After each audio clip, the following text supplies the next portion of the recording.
Bismillahirrahmanirrahim. Assalamualaikum warahmatullahi wabarakatuh. Perkenalkan, nama saya Wahid Wirawan.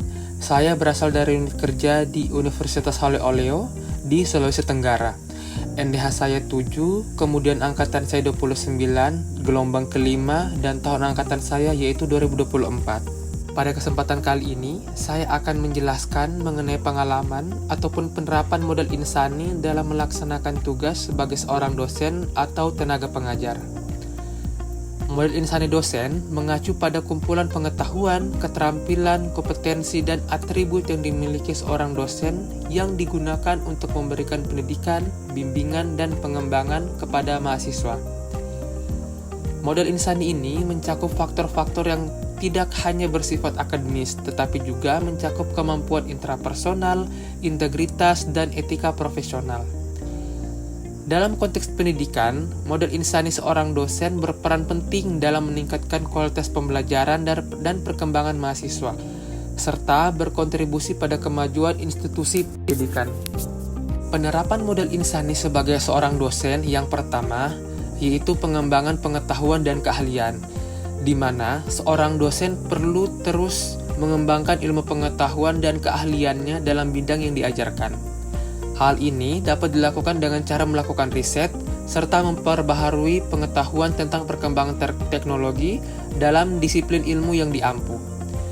Peningkatan pengetahuan ini akan meningkatkan kualitas materi yang diajarkan kepada mahasiswa.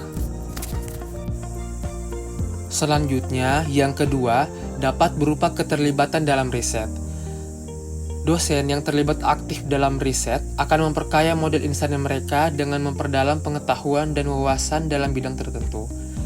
Riset juga mendorong dosen untuk berpikir kritis, kreatif, dan inovatif.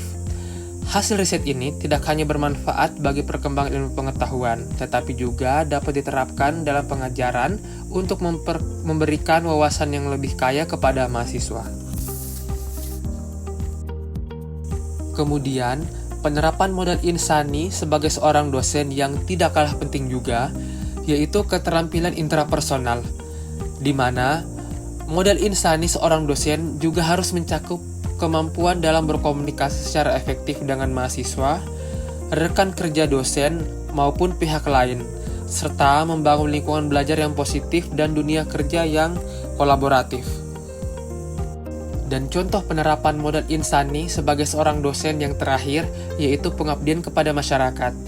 Dosen berperan penting dalam pengabdian masyarakat, seperti melalui program pelatihan, penyuluhan, atau kerjasama dengan industri. Model insani yang kuat memungkinkan dosen memberikan kontribusi yang lebih signifikan kepada masyarakat melalui transfer pengetahuan dan teknologi.